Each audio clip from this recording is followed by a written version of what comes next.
며칠 전 프로레슬러 이왕표 선수가 담도암으로 돌아가셨습니다. 64세 나이로 돌아가셨죠. 여러분, 그분은 돌아가시면서 혹시 수술을 하면서 내가 혹시 깨어나지 못하면 나의 눈을 개그맨 이동우 씨에게 기증하겠다라고 했지만 그분은 결국 돌아가시게 되었습니다. 30년 프로 생활을 했죠. 여러분 기억나시죠? 이왕표 선수. 많은 국민들에게 힘과 용기를 주고 재미를 주었던 귀한 분이셨습니다. 그분이 돌아가셨을 때, 며칠 전에 돌아가셨을 때 기사가 한 줄이 이렇게 실렸습니다. 100kg 헤비급 챔피언을 무너뜨린 것은 링 위의 적수가 아니라 작은 암덩어리였다. 그는 평생 링 위에서 넘어졌으나 그는 일어났다. 그러나 이번만큼은 일어날 수가 없었다.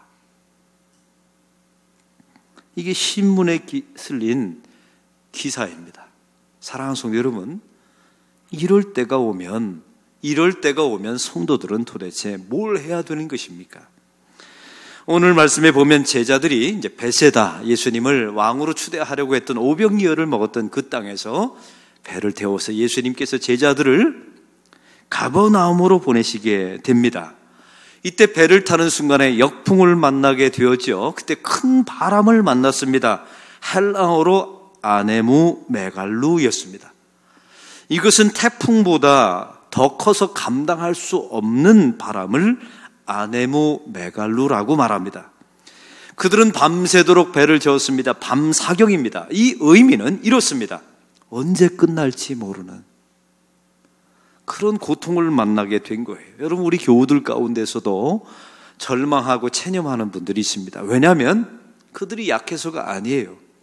아무리 버티고 견뎌도 이게 언제 끝날지 기약이 없기 때문에 그렇습니다. 더 중요한 것은 지금 그 배에 예수님이 없다라고 그들은 생각했기 때문입니다. 그리고 더군다나 이 길은 자기들이 가고 싶어서 간 길이 아니었어요. 예수님이 보내신 길입니다. 그런데 그 길에서 아네무 메갈루를 만나게 된 겁니다. 이 제자들은 다 어부 출신들이었습니다. 이 사람들은 평소에 이렇게 말했겠죠. 나는 바다에 대해서 다 안다. 나는 내가 어부기 때문에 이 바다를 통제할 수 있다. 이렇게 말했을지도 몰라요. 왜? 지금 살아있으니까요. 평생 어부로 살았지만 지금 살아있기 때문에요. 그러나 이 순간만은 내 힘으로 통제할 수 없는 상황을 만나게 된 겁니다. 내 힘으로 통제할 수 없는 상황. 사랑하는 성도 여러분, 바로 그때 사람들은 두려움을 느끼게 됩니다. 심리학자들이 이런 말을 했어요. 두려움이라는 것은 내가 환경을 통제할 수 없을 때 느끼는 감정이랍니다. 사랑하는 성도 여러분, 우리가 할 수 있다, 뭐든지 이루어진다라고 생각하지만 죽음을 만나게 되면 마지막 내 인생에 내가 도저히 통제할 수 없는 아네무 메갈루, 이 죽음을 만나게 되면 성도는, 모든 사람은 다 두려움에 처하게 됩니다. 오늘 말씀에 보면 이런 상황을 만나게 되었을 때 제자들의 반응을 19절은 이렇게 말합니다. 다 같이 19절을 읽겠습니다. 제자들이 노를 저어 10여리쯤 가다가 예수께서 바다 위로 걸어 배 가까이 오심을 보고 두려워하거늘. 여러분, 이 순간을 보세요. 이성도 마비되어 있습니다. 신앙도 작동을 안 해요. 분명히 예수님이 걸어오시는데 그들은 현실인지 이게 환상인지를 헷갈립니다. 그래서 마태복음 14장에 보면 똑같은 내용인데 예수님이 걸어오실 때 유령인지라 이렇게 말해버리고 맙니다. 그리고 두려워했다는 것입니다. 사랑하는 성도 여러분, 죽음 앞에 선 인간은 너무나 초라해집니다. 그리고 너무나 왜소해지기 때문입니다. 바로 우리 예수님께서 이 땅에 오신 이유가 여기 있습니다. 우리 예수님은 죄의 문제를 해결하기 위해서 이 땅에 오셨죠. 그 죄의 결과가 무엇입니까? 죄의 대가는 싹슨 사망이라고 말하지 않았습니까? 그러므로 예수님께서 이 땅에 오셔서 궁극적으로 해결하기를 원하셨던 것은 죄며 그 죄의 배면 속에 있는 결과였던 사망이었던 거예요. 그 사망을 통해서 성도들에게 찾아오는 그 두려움, 그것을 이겨내기 위해서 우리 예수님께서 이 땅에 오신 줄로 믿습니다. 우리 성도들이 죽음에 대해서 느끼는 것과 일반 사람들이 느끼는 것은 전혀 방향이 달라요. 일반 사람들은 죽음을 앞에 두면 두 가지 고통을 느낍니다. 첫째는 영혼에 대한 고통이에요. 이 사람들은 지금껏 인과의 법칙을 가지고 살았거든요. 원인이 있으면 결과가 있다, 이런 사고를 가지고 인본주의를 가지고 살았거든요. 그런데 문제가 있는 겁니다. 자기가 죽을 때쯤 돼 자기 살아온 인생을 되돌아보니까 너무 많은 죄를 지은 겁니다. 그런데 이대로 끝날 수는 없다는 것을 직감하게 되죠. 이게 죽음의 상황에 다다르게 되면, 그래서 세상의 모든 사람들이 발악을 하는 이유가 여기 있어요. 그 영혼의 고통이 몰려오기 때문에 그래요. 또 한 가지는 이것은 이제 육체의 고통이 몰려오게 됩니다. 여러분, 사람이 곱게 죽는 사람을 본 적이 없어요. 아주 가장 잔인하게, 가장 비참하게 죽는 존재가 사람입니다. 왜냐하면 이건 죄의 결과이기 때문에 그래요. 그래서 성도들은 기도할 때마다 하나님, 고통 없이 죽게 해주세요. 저도 항상 요즘은 제가 50이 넘다 보니까 가끔 그런 기도가 나요. 고통 없이, 의식이 없이 죽게 해주세요. 또 한 가지, 고통을 통제 못하면 우리가 마약 성분의 도움을 병원에서 받으면 됩니다. 그러니까 성도들은 사실은 육체의 고통에 대한 두려움이 있을 뿐이지 영혼에 대한 고통의 두려움은 없어요.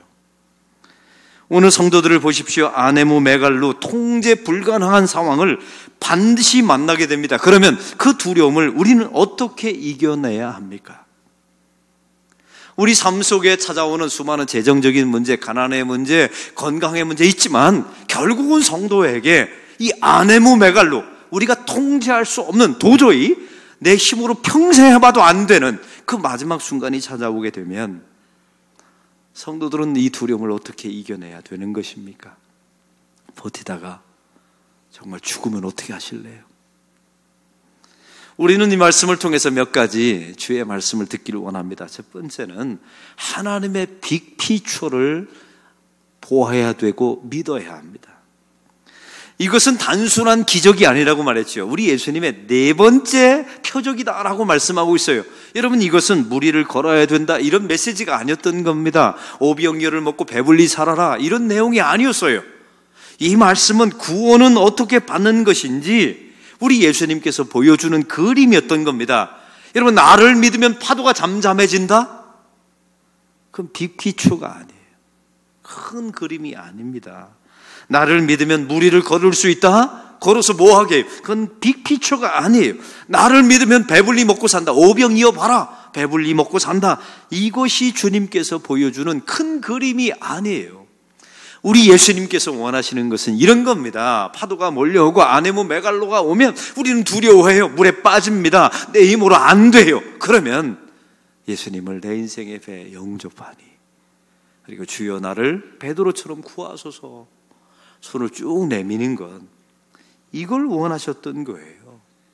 이게 빅피처입니다. 큰 그림이에요. 그래서 죽음은 여러분의 멸망도 아니고 저주도 아니에요. 하나님의 백성들에게는 평소에 주님 있어도 좋고 없어도 좋고요, 이렇게 살다가 이 죽음의 순간 도저히 내 힘으로 안 될 것 같아서 죽을 때쯤 되면, 그때 주님을 여러분의 인생에 완벽하게 영접하시고 그 주님에게 주여 나를 구하소서, 이렇게 손을 내밀면 된다는 것입니다. 오늘 성경의 배에 오르니 어떤 일이 벌어지게 됩니까? 마태복음 14장 32절 똑같은 본문입니다. 제가 읽겠습니다. 배 함께 오름에 바람이 그치는지라. 사랑하는 성도 여러분, 우리의 인생의 마지막이 찾아오게 되면 그 순간은 죽음입니다. 사망입니다. 이것은 피할 수가 없어요. 반드시 옵니다.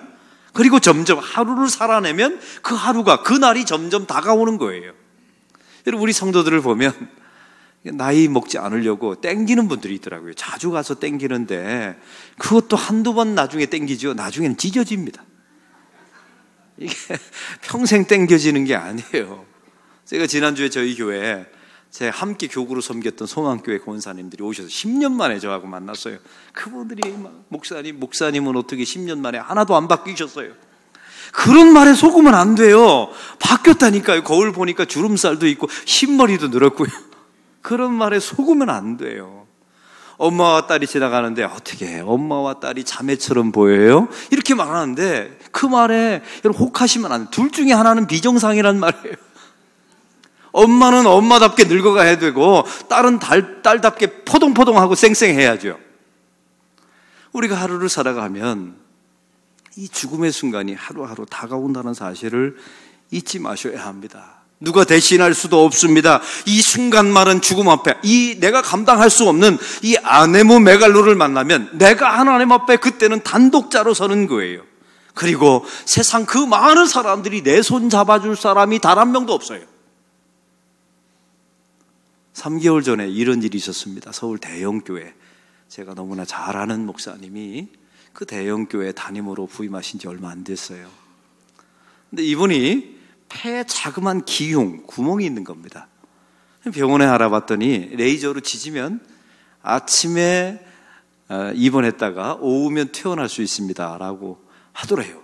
그래서 큰 병원을 갔죠. 그래서 이제 전신 마취를 하고 이제 지지는 겁니다.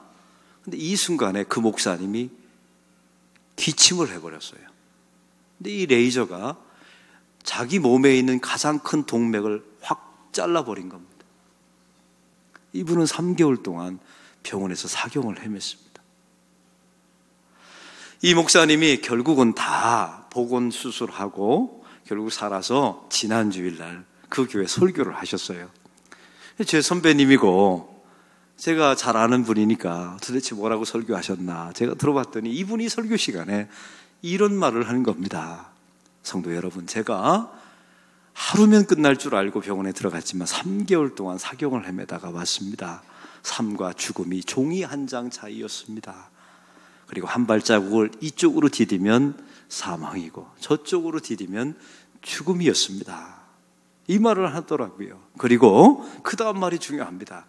그 순간에 그 병원실에서 응급실에서 피가 다 쏟아지는 가운데 내 손을 잡아줄 사람은 그 순간에 단 한 명도 없었습니다.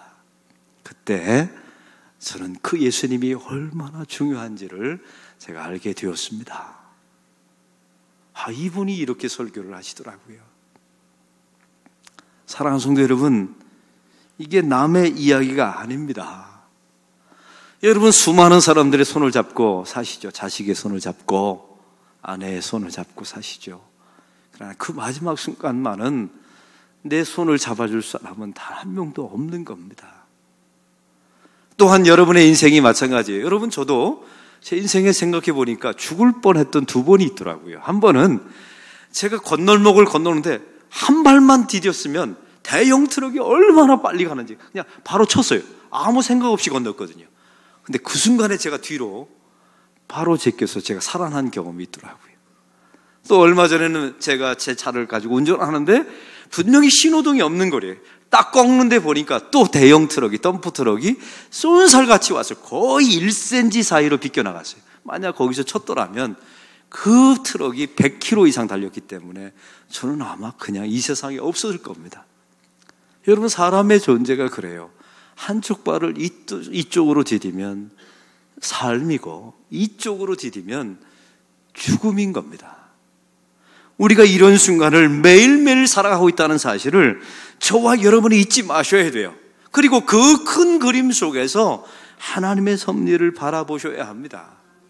이 순간만은, 이 아네모 메갈로가 왔어요. 이 순간만은 오병이어 기적도 소용이 없는 겁니다. 왜요? 배불리 먹은 것, 살찐 것밖에 더 합니까? 그게 그 순간을 어떻게 이겨낼 수가 있어요? 베드로가 무리를 걸었다고요. 무리를 걸은 경험이 이 아네모 메갈로, 나에게 궁극적인 죽음이 찾아오게 될 때 무리를 걸은 그 기적이 나에게 어떤 힘도 발휘하지 못합니다. 이걸 쓸데없는 기적이라고 말하는 거예요. 써먹을 데가 없어요. 죽음 앞에서는 쓸데있는 것과 쓸데없는 것이 아주 명확하게 구분이 됩니다. 여러분, 우리는 이것을 야곱의, 성경의 구약의 야곱의 인생을 통해서 알게 되죠. 자기의 전 인생을 다 바쳐서 외삼촌 라반의 집에서 20년 동안 재산을 모았습니다. 그리고 이집트로 나중에 가게 됐을 때 죽은 줄 알았던 아들 요셉을 만나게 되죠. 총리가 된 요셉. 그 만나는 순간에 성경에는 기록되어 있지 않지만 이 야곱에게는 엄청난 충격적인 일이 벌어지게 됩니다.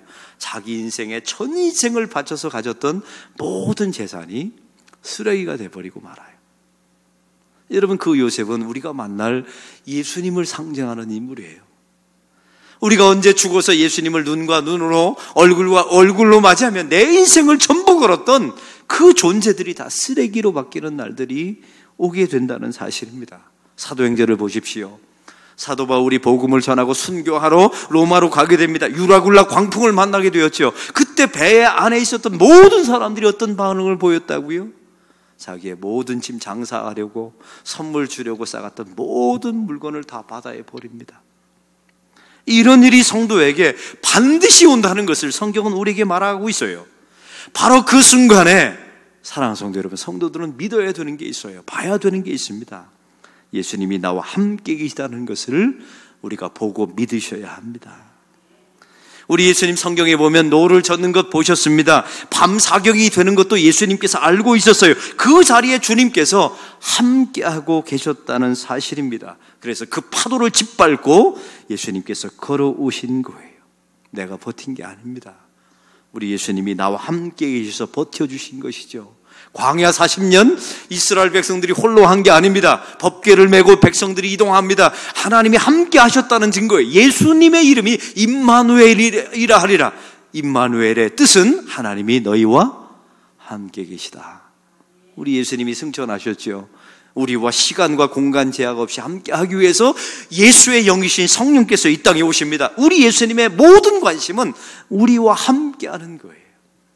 그 함께 하심을 보고 믿으셔야 됩니다. 그래야 아네모 메갈로, 우리에게 찾아오는 그 죽음의 공포를 이겨낼 수가 있어요. 저는 어렸을 때, 제가 8살 때 생각나는 게 있습니다. 저희 집에서 동네에서 교회를 가려면 사택이기도 하지만 또 신방을 가거나 옆 동네를 가려면 공동묘지를 지나가야 돼요.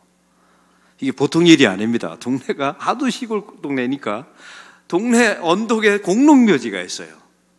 이게 얼마나 무서운 상황입니까? 근데 밤에 갈 때 저는 하나도 두렵지 않았어요. 왜냐하면 8살 땐 제 손을 아버지가 손을 꽉 잡고 걸어가 주시는 거예요. 그래서 저는 하나도 두렵지 않았어요. 근데 생각해 보니까 그때 우리 아버지 나이가 몇 살이었을까? 했더니 제가 계산해 봤잖아요. 33살이었더라고요. 그러니 여러분 제가 53살인데 20년 전에 그 어린애잖아요. 33살이면. 그때 우리 아버지는 얼마나 떨었을까? 이런 생각이 드는 거예요. 그런데 그 떠는 아버지의 손을 잡고 있는 이 8살 된 아들은 두렵지 않잖아요. 근데 전능하신 하나님, 이미 죽어보신 예수님, 그 예수님이 저와 함께 하신다면 무엇이 두렵겠습니까? 그분이 내 손을 잡고 있다면 무엇이 두렵겠냐는 말이에요. 오늘 성경에 보면 이 아네모 메갈로를 만난 이 하나님의 백성 제자들에게 주님께서는 노젓는 법을 가르쳐주지 않았습니다. 빨리 가라고 독도법을 가르쳐준 적이 없어요. 무리를 걷는 법 가르쳐주지 않습니다. 우리 예수님께서 이 제자들에게 가르쳐주고 싶은 게 있었어요. 그 인생의 죽음, 감당할 수 없는 상황, 내가 통제할 수 없는 이 아네모 메갈로를 만나면 우리 예수님이 가르쳐주고 싶은 것은 예수님과 손잡는 법입니다. 저는 이 장면을 그려놓은 그림이 있더라고요. 성화 가운데. 근데 이렇게 그려져 있어요. 베드로가 무리에 빠져 있는데 예수님이 무리를 걸어오시잖아요. 근데 베드로가 손을 쫙 내미는 장면입니다. 그리고 예수님께서 그 손을 잡으려고 이렇게 가는 그림을 그려놨어요.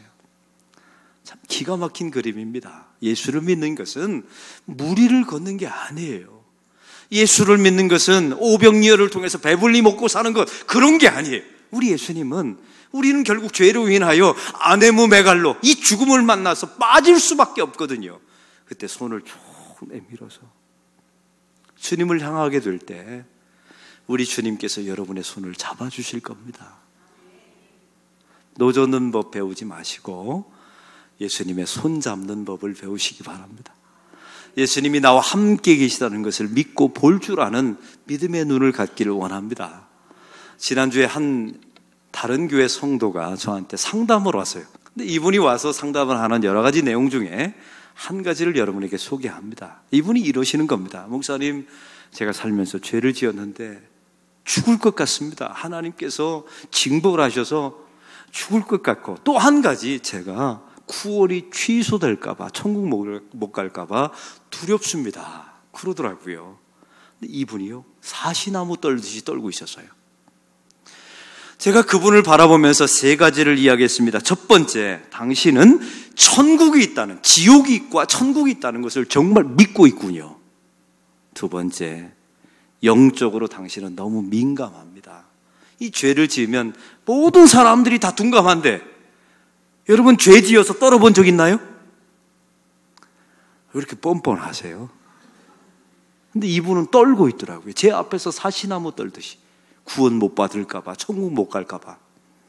그리고 세 번째 제가 말했습니다. 당신은 하나님에 대한 오해가 있습니다. 제가 그러면서 해준 말씀이 있어요. 그분에게 이런 말을 한 겁니다. 이스라엘 백성들이 430년 동안 이집트에서 노예 생활하지 않았습니까? 우리가 예수 믿기 전의 삶입니다. 그 백성들이 구원해달라고 말한 적 있나요? 없지요. 그들이 하나님의 구원을 바랬던 적 있나요? 없지요. 하나님께서 어느 날 일방적으로 모세를 보내셔서 그들을 출애굽시켜 주십니다. 이걸 은혜라고 말해요. 여러분, 그들이 저절로 출애굽한 줄 아십니까? 아니요. 어린 양을 잡아서 10번째 재앙, 문에다 문설주에 바를 때 그 피의 공로에 힘입어서 이스라엘 장자가 죽지 않고 출애굽하지 않습니까? 이것이 거듭남의 역사예요. 그들은 홍해를 건널 때 노를 저어서 건넌 적이 없어요. 하나님께서 갈라주시고 하나님께서 그들을, 백성을 거듭나게 하시는 것입니다. 제가 그분에게 물어봤어요. 당신의 노력으로 예수 믿었나요? 했더니 아니요 라고 그러더라고요. 하나님의 백성들이 광야에 갔습니다. 광야에서 하나님께서 율법을 주셨죠. 하나님의 백성에 걸맞는 옷을 입으라고 주신 겁니다. 신분이 바뀌었으니 이제는 그에 맞는 옷을 입어라 라고 말씀하신 것이죠.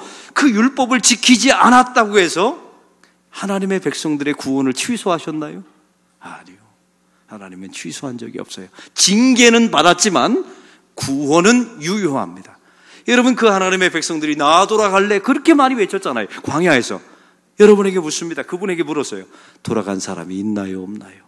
했더니 없다고 대답하더라고요. 왜냐하면 당신의 힘으로 건넌 홍해가 아니기 때문에 다시 되돌아갈 수가 없는 겁니다. 죄를 지었다고 해서. 그래서 제가 그분에게 말했어요. 죄를 지으면 즉석에 당신 고생은 하지만 구원은 유효합니다.